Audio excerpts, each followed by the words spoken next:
Prions. Dieu, nous te remercions pour nous avoir donné la vie. Nous te remercions pour nous avoir donné la foi.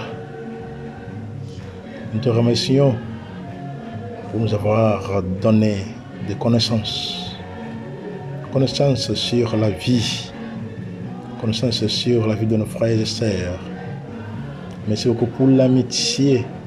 Merci beaucoup pour ce canal qui nous aide à pouvoir approfondir notre foi, à pouvoir nous encourager les uns les autres. Seigneur, merci pour tout. Merci beaucoup pour la vie de mon audience ici auprès de toi. Tous ceux qui sont en train de m'écouter, d'écouter cette voix. Seigneur, merci pour leur vie, merci pour leur boulot, merci pour leurs familles respectives. Merci beaucoup pour leur foi en tout temps. Continue par les bénir. Voilà que nous sommes en train de terminer cette semaine, bien une semaine, et voilà, commencer autre semaine qui est ce dimanche. Et voilà, il y en a qui vont commencer leur boulot déjà ce soir. Et donc, nous remettons entre tes mains, Seigneur, tous tes enfants ici, auprès de toi, qui écoutent ma voix. Bénisse leur boulot, bénisse leur aller-retour. Bénisse leur projet de vie. Je demande aussi à les faveurs des déblocages divers, qu'ils soient débloqués au niveau financier, au niveau professionnel, au niveau des esprits mauvais, au niveau de chance et bonheur, au niveau matrimonial, au niveau maternel, pour ceux qui cherchent d'enfants. Au niveau des arbres généalogiques, ça veut dire qu'il y en a qui ont leurs arbres généalogiques vraiment sales. Ils sont bloqués par-ci par-là pour ne pas réussir dans leur vie. Il y en a qui sont bloqués à cause des yeux sorciers. Seigneur, nous te remercions pour tout. Continue par les bénir, par les sauver. Continue par les guérir. Continue par les délivrer, transformer, exorciser, purifier, sanctifier, restaurer tout ce qu'ils ont perdu dans leur vie. Continue par les protéger, par les sauver de toutes les manières, par les régler tout ce qui a été déréglé dans les vies. Seigneur, merci. Merci pour tout. Voilà, mes frères et sœurs, nous sommes là pour pouvoir continuer avec nos réflexions. Et aujourd'hui, nous sommes venus avec un terme qui est et ce que nous avons déjà. Et comment authentifier votre foi? Comment authentifier la foi en Dieu? Comment authentifier la foi en Dieu? C'est ça. C'est ça qui nous a amené aujourd'hui, pouvoir penser à cela, parce que des fois on dit que bon, ma foi est perdue, à cause de tel, je n'ai plus la foi, et parce que patati patata. Voilà, mais ça c'est vrai, parce que lorsque nous sommes en train de passer par des moments difficiles, c'est très très difficile pour nous de pouvoir croire encore au Seigneur. Ce n'est pas facile que quelqu'un qui a faim de croire au Seigneur. J'ai un ami avec qui j'étais en train de dialoguer, qui est souffrant, qui est à l'hôpital, n'a pas trouvé l'argent pour pouvoir s'en sortir. Et j'ai dit que bon, j'ai prié pour toi, que Dieu t'aide. Et la personne m'a dit que voilà, que Dieu que mon Dieu vienne payer des factures. Que mon Dieu vienne lui payer des factures. Quand est-ce qu'il vient? Est-ce qu'il est en chemin? Ça veut dire que cette personne a vraiment perdu la foi en Dieu. Parce que, oui, il faut savoir que les gens, il y en a qui ont perdu leurs parents, il y en a qui ont perdu les frères et sœurs, ils ne sont que seuls, ou bien ils ont des petits, les petits frères et sœurs qui ne peuvent rien. Donc, en disant que Dieu va vous aider à pouvoir payer, vous en sortir, c'est vraiment très, très lourd pour cette personne-là. Mais voilà, ce n'est pas à cause des vicissitudes, à cause des problèmes financiers disons, à cause des problèmes financiers, que nous allons perdre notre foi. Ce n'est pas à cause des problèmes que nous avons autour de nous que notre foi est perdue. La foi doit être toujours dedans. Et c'est quoi la foi? C'est quoi la foi? La foi, selon la lettre aux Hébreux, chapitre 11, verset 1 à 3, je lis. La foi est une façon de posséder ce que l'on espère, un moyen de connaître des réalités qu'on ne voit pas. Et quand l'Écriture rend témoignage aux anciens, c'est à cause de leur foi. Grâce à la foi, nous comprenons que le monde a été formé par une parole de Dieu. Et donc, ce qui est visible n'a pas son origine dans ce qui apparaît au regard. C'est ça. Si on veut prolonger un peu au verset 4, Hébreux 11, verset 4. Grâce à la foi, Abel offrit à Dieu un sacrifice plus grand que celui de Caïn. Et à cause de sa foi, il fut déclaré juste. Dieu lui-même rendait témoignage à son offrande. À cause de sa foi, bien qu'il soit mort, il parle encore. Vous voyez? Donc, c'est ça. La foi, c'est une façon de posséder ce que l'on espère. Un moyen de connaître des réalités qu'on ne voit pas. Oui. Et c'est comme je l'ai souligné avant, c'est difficile de croire encore. Lorsque nous sommes dans la difficulté, on ne sait pas comment s'en sortir. Il n'y a pas à manger, on dit que Dieu va nous sauver. Dieu va nous sauver. Et où est ce Dieu-là qui va venir nous sauver? Oh, Jésus va t'aider. Oh, Dieu va t'aider. Oh, l'Éternel va t'aider. On est dans une situation pénible. Des fois, oui, c'est parce que nous qui sommes en rencontre avec ces personnes, on n'a pas le moyen pour pouvoir aider. Ou bien, des fois, on a beaucoup aidé, puis après, on est fatigué d'aider tous les jours. Si on aide une personne tous les jours, qu'il ne soit pas, disons, notre enfant, qu'il ne soit pas notre frère du sang, ou bien quelqu'un qui est vraiment nécessiteux devant nous, c'est difficile de continuer par donner l'assistance à quelqu'un pendant des années. Pas seulement un jour, pendant des années, pendant 10 ans, pendant 13 ans, pendant 20 ans. Toujours, il faut lui envoyer quelque chose. Toujours, il faut lui donner quelque chose. Oui. Il faut aimer jusqu'au bout, non, n'est-ce pas? C'est comme ça. Mais oui, il faut pouvoir authentifier notre foi. Et la foi, c'est ça que nous venons de définir. Mais non. Et afin de pouvoir authentifier notre foi, il y a certaines caractéristiques de la foi selon la Bible.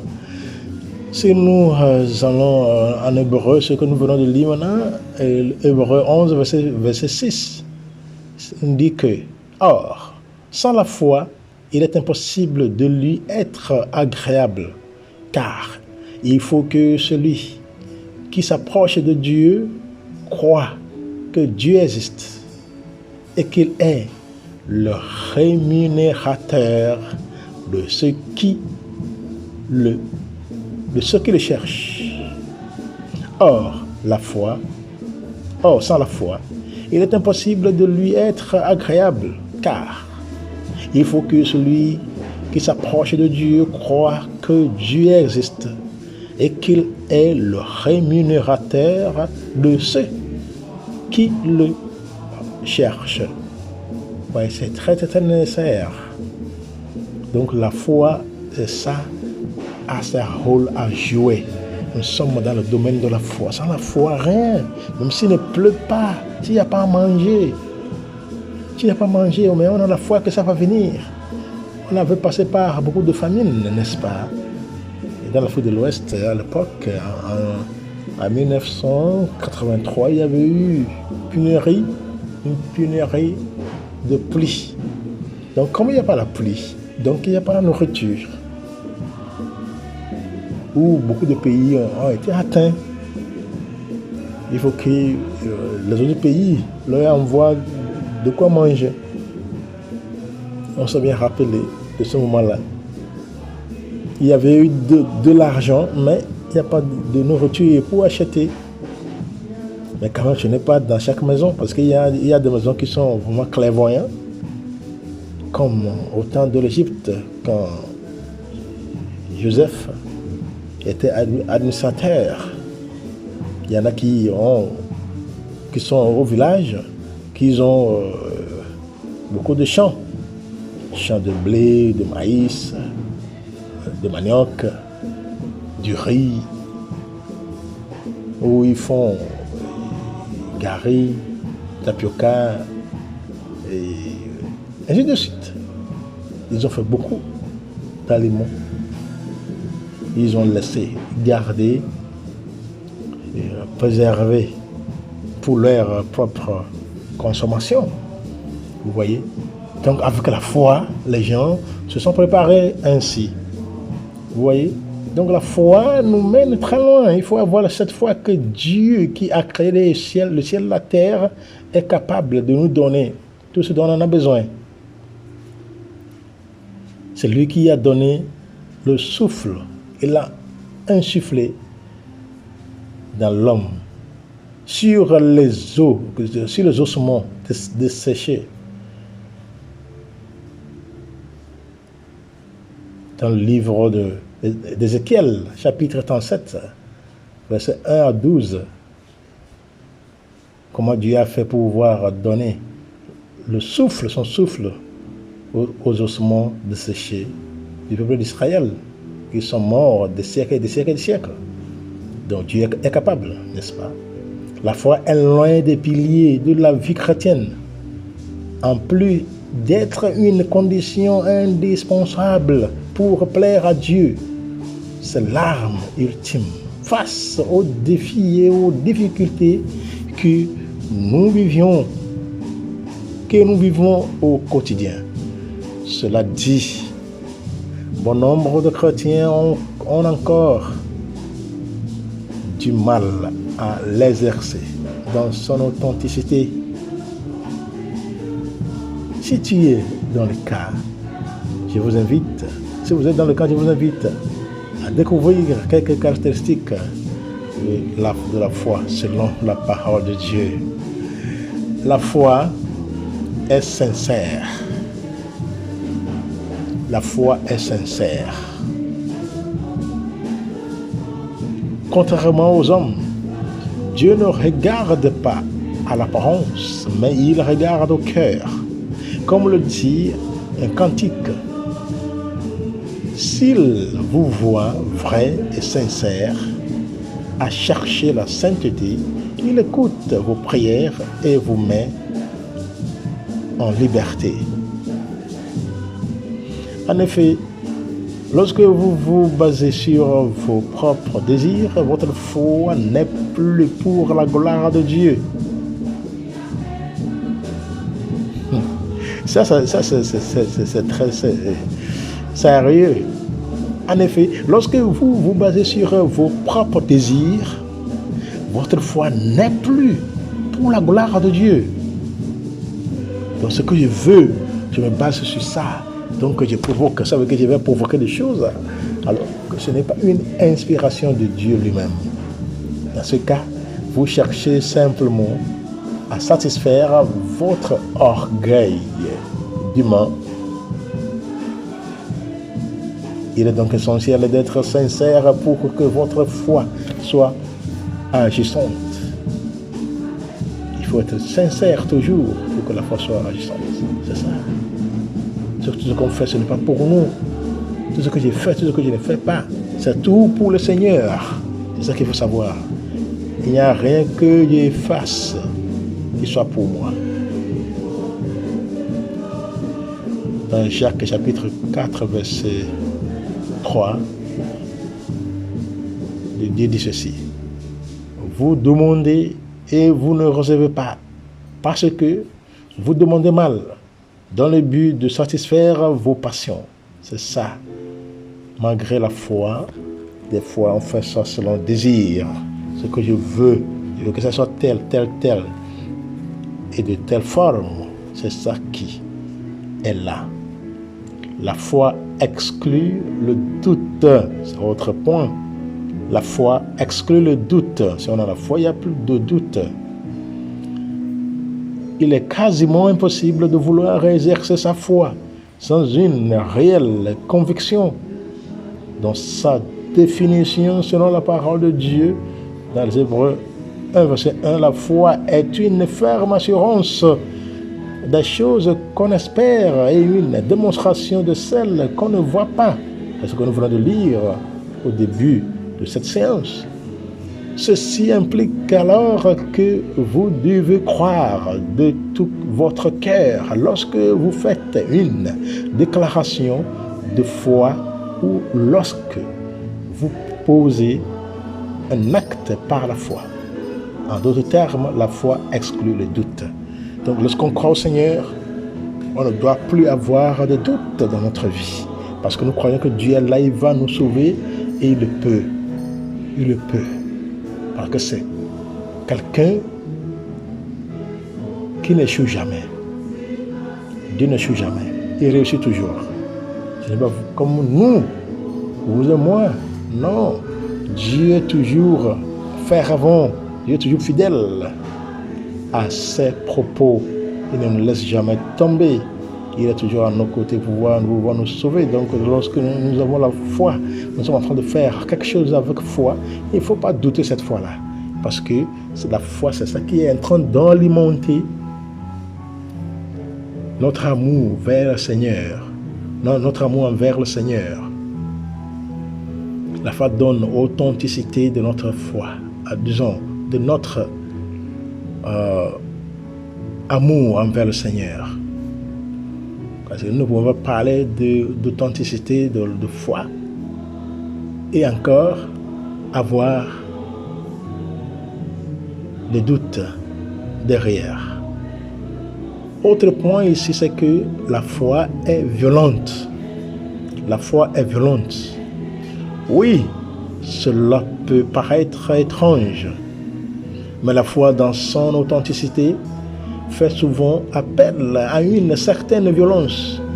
Il ne s'agit certes pas d'une violence physique, non, ce n'est pas pour se bagarrer, se tirer des cailloux contre l'un et l'autre, non, mais d'une violence intérieure due à un ardent désir de changer une situation.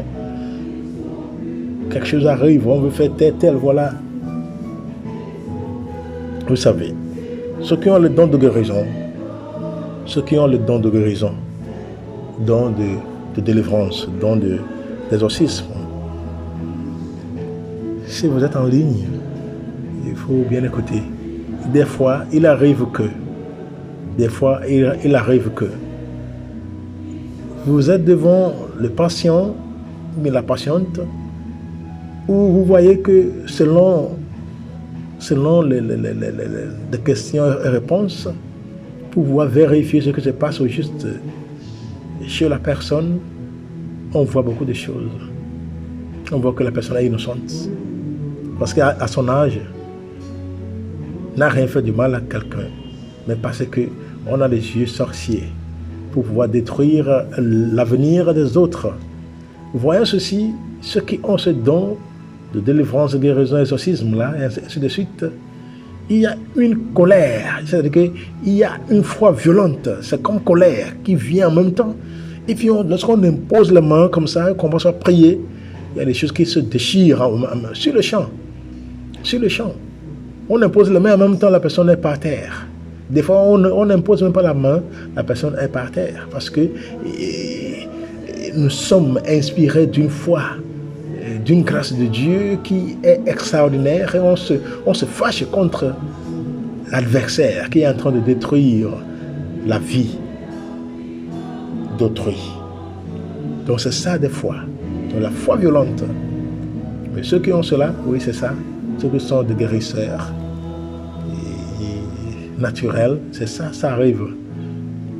En effet, c'est généralement face à des circonstances qui veulent nous condamner nous-mêmes ou notre entourage que nous sommes amenés à exercer notre foi. C'est ça.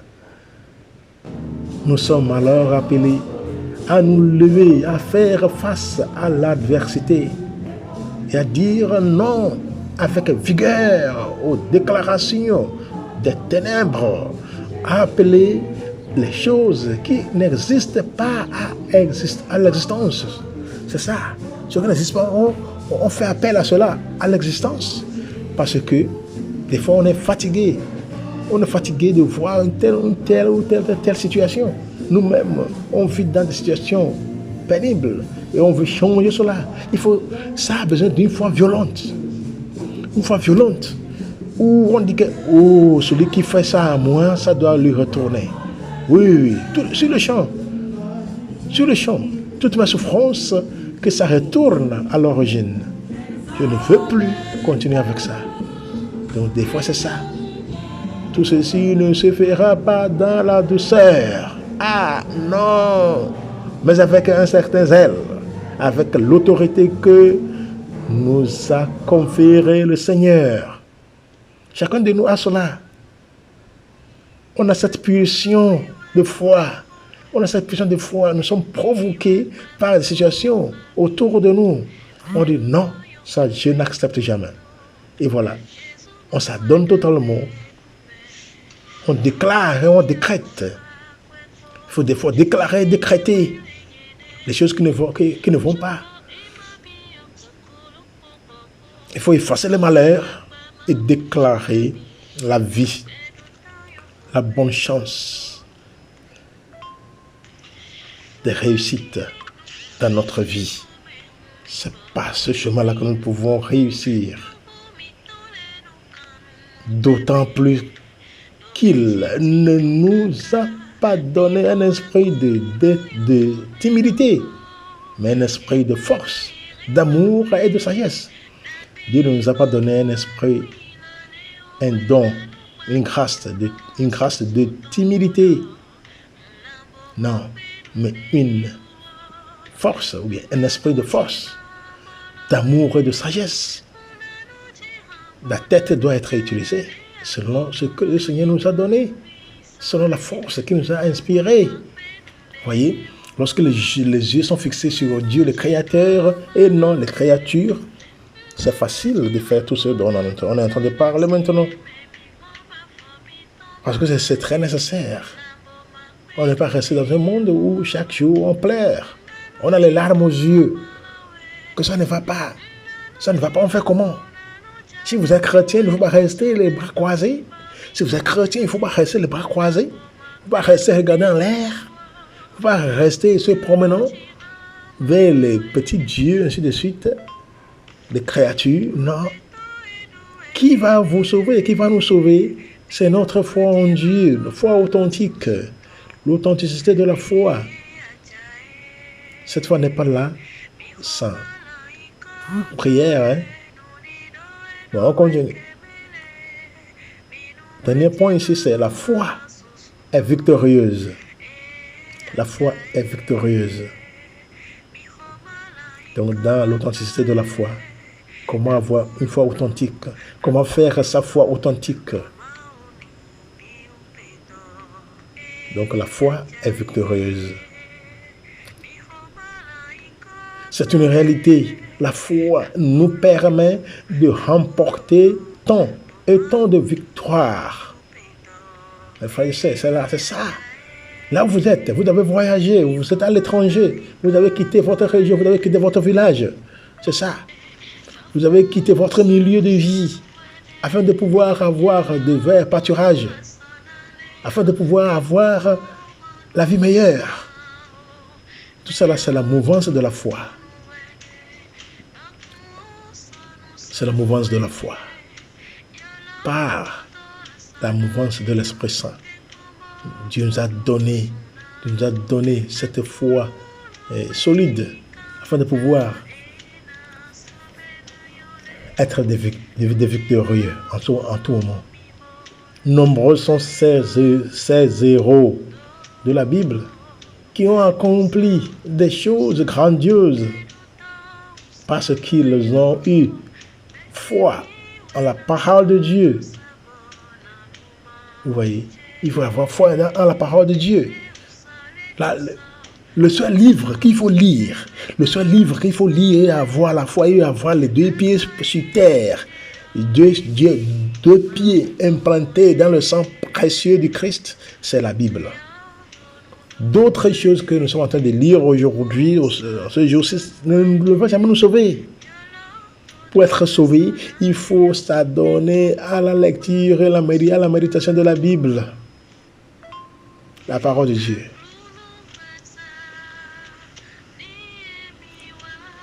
Et il faut s'assurer que, avec la prière, lisez la parole de Dieu, méditez la parole de Dieu, priez avec la parole de Dieu, nous garantit l'authenticité de la foi. Et notre foi sera victorieuse. Il ne s'agit pas d'un fait révolu, puisque le Seigneur demeure le même hier, aujourd'hui et éternellement. Dieu n'est pas seulement Dieu du passé. Il a créé le monde, non? Donc il est dans le passé. Il ne continue pas à créer le monde à travers nous, non? Comment? Dieu a créé le monde. Dieu n'a pas créé le goudron. Dieu n'a pas créé l'avion. Dieu n'a pas fabriqué des voitures. Dieu n'a pas construit des maisons. Mais Dieu, aujourd'hui, nous voyons tout ça là.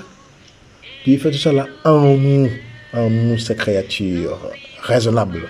À nous, ces créatures raisonnables. Nous qui sommes ses co-créateurs.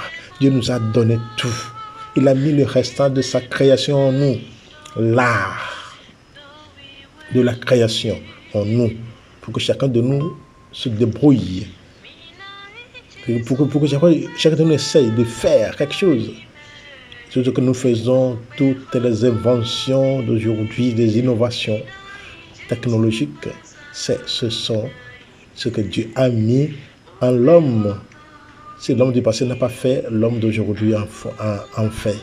Parce que ça veut dire que Dieu continue par agir en nous pour que nous puissions réaliser les rêves. Les rêves, c'est-à-dire que le bien-être de nos destins, c'est qu'est-ce que Dieu a mis en moi pour que je puisse aussi aider le monde à grandir à travers mes essais, à travers mes efforts que je suis en train de mettre. Le Seigneur passe par là pour pouvoir sauver le monde autour de moi. C'est pour cela que c'est nécessaire de méditer la parole de Dieu continuellement. C'est pour cela que c'est bon de lire, méditer, prier avec la parole de Dieu pour que le Seigneur puisse être avec nous, pour que sa présence nous suffise. Beaucoup continuent ainsi de remporter des victoires par la foi. Et si vous apprenez à exercer votre foi, il en sera de même pour vous. Vous voyez, donc la foi doit être toujours inébranlable. Une foi inébranlable, toujours. Une foi qui est aiguisée, une foi qui est toujours prête à agir, à avoir des résultats, et de bons résultats. C'est ça qu'il faut se préparer pour en avoir. Il ne faut pas rester seulement en l'air. Il ne faut pas rester seulement espérant quelque chose de miracle d'où. On espère des miracles de venir nous rencontrer. mais mon frère, ma soeur, il n'y a pas magie sans nous. Il n'y a pas magie sans vous. Il n'y a pas magie sans vous, sans nous. Il n'y a pas magie sans l'homme. C'est l'homme qui fait exister la magie. C'est l'homme qui fait travailler la chose. C'est ça. C'est nous qui faisons exister la chose. Donc Dieu a mis en nous tout ce qu'il faut pour la création. C'est à nous maintenant d'essayer de faire quoi? De pratiquer. C'est comme ça qu'on va apporter des victoires. On va apporter des victoires. Des victoires énormes dans notre vie. Il ne faut pas rester avec une foi qui s'éteint. Une foi éteinte. Non. Une fois que vous êtes vivant, vous êtes vivante, il ne faut jamais laisser la foi éteinte. Non. Une foi éteinte ne peut jamais réussir. Ça veut dire que celui à qui appartient cette foi-là, ou bien celle-là, est déjà morte. Elle est déjà morte. Dieu a fait pour les autres, il en fera aussi pour nous. Il a fait pour le peuple d'Israël. Il a fait pour d'autres hier. Il continue pas à faire aussi. Donc il fera aussi pour moi. C'est ça qu'il faut avoir. Il faut alimenter sa foi avec assurance, avec la présence du Seigneur. En effet, la foi est le déclencheur des miracles et des prodiges. C'est ça. Dieu se nourrit de notre foi pour nous faire accomplir l'impossible. Par ailleurs, une foi qui n'est pas exercée n'a pas la possibilité de grandir.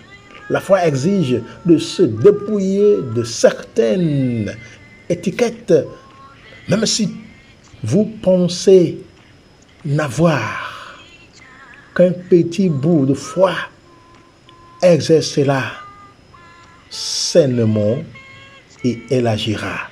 Mon frère, c'est-à-dire que arriver à un moment de vie, mes frères et sœurs, mon audience, arriver à un moment de vie, il y a des choses là qu'il faut faire marcher. Ça veut dire que on croit que le Seigneur va faire, donc on fait comment?